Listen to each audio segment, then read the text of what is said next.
Hello, happy to welcome you out to another episode of Water Hybrid Systems.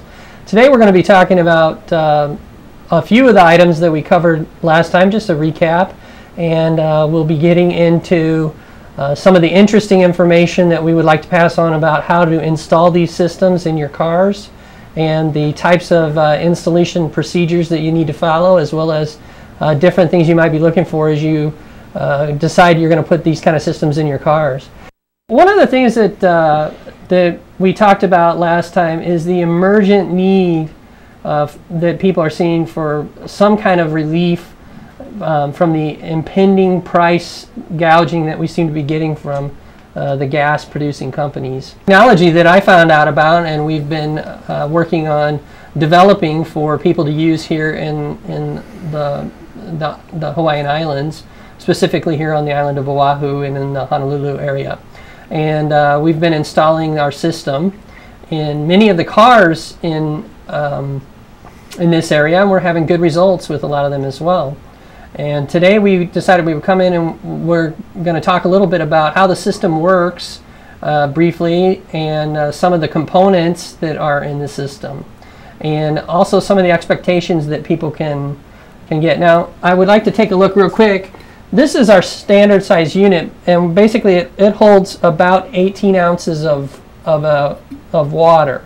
And we put distilled water in here with a catalyst. We recommend citric acid, but many people are using things like baking soda, and there's some others. Citric acid is the one that we recommend, and you can use any kind of wine grade citric acid in small amounts in the system. And I'll go into a little bit more detail in a few minutes about how to put the citric acid in there and what kind of results to expect.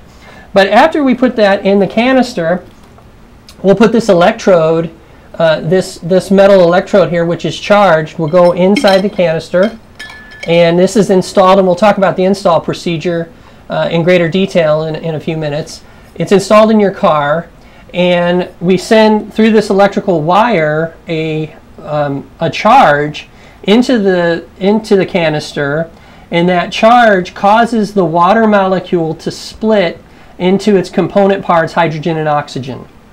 Now, as a result of that, the hydrogen and oxygen is sucked into the engine, and it combines with the fuel in the engine and gives the engine a gas mileage increase, and with that we are able to see, in many cases, dramatically better gas mileage for a relatively low cost to people. So we're able to actually help people, and there's a lot of different systems that are out there. A lot of people are asking questions: how do these systems work, what is the science behind them, things like that. And we're going to go over a few of those questions today.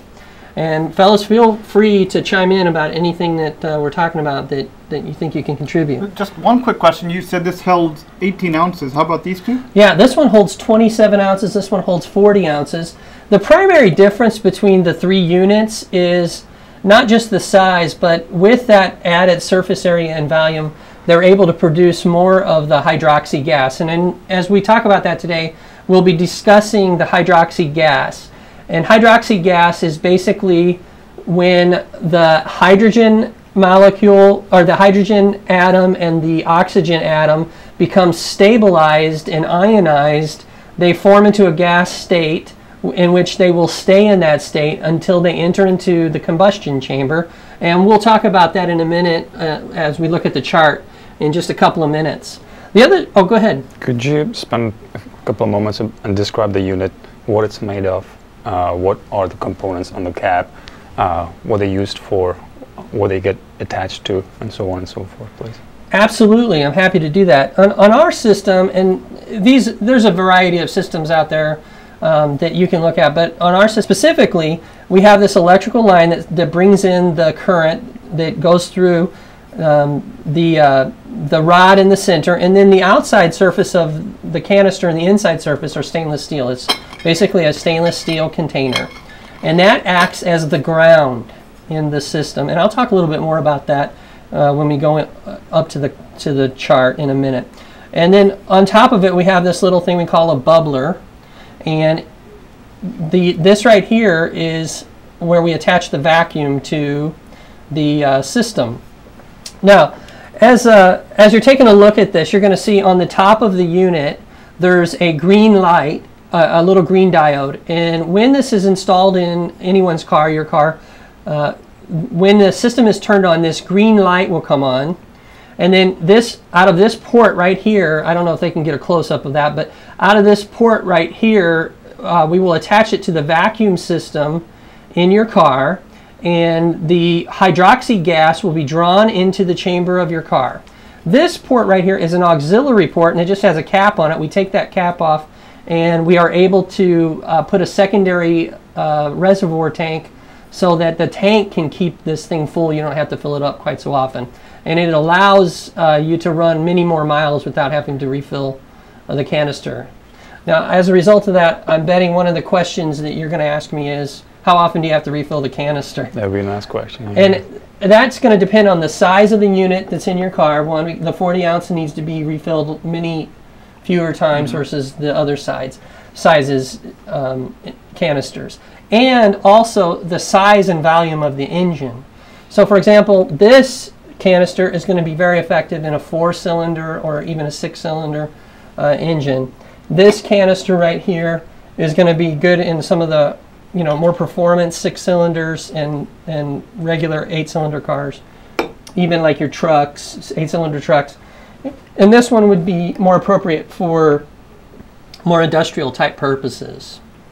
Okay? Do the systems detect when they need to be refilled?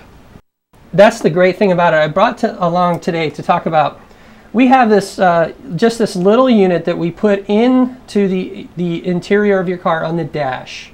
It's a small, unobtrusive box, and we'll put it wherever you would like. Or some companies offer some different options. This is one that you can use. With our system, you can turn the system off and on with this little switch, and it has a little diode. And then you see this little red diode right here. When the system becomes low, this diode will come on the dash, and you'll be able to, be alerted to when you need to change that. So. How does the box know when it's low? In fact, what happens is through the wiring system that we do, and we're going to go into some greater detail over that, is connected to this float right here on the unit. And when the water gets low, this float drops down and it sends a current to the box on this light. And on the light, when the light comes on, you know that the unit is low. So that's how that works. I see. And this is the wiring system that our system is similar to almost any of the people, and some people are actually making similar systems to this right in their own garage. And a lot of the information that we're going to be giving today should help people who are making their own systems have a good idea of how to install them in their car and the ways in which they can get an effective get good effective use out of the system and actually get benefit from the system. And I will tell you that in the case of our system and anybody else's system out there, if they're not installed correctly, and if they are not, there's not, you just can't install these things ignorantly. Let's put it that way. You need to do a little research, make sure that you put them in right, do it correctly, and that you're able to follow a strategy to getting good results. So normally what will happen is people will put them in their cars and they won't completely understand how the system works or how their car works or if their car has problems or things like that. And as a result of that, they won't get the kind of results that they hope that they're going to get. And the last thing we would want to do is discourage people from even making their own system, putting their own system in. But just be careful, go out there and do some research and discover what you can about these systems and work with them and learn how to put this in and maximize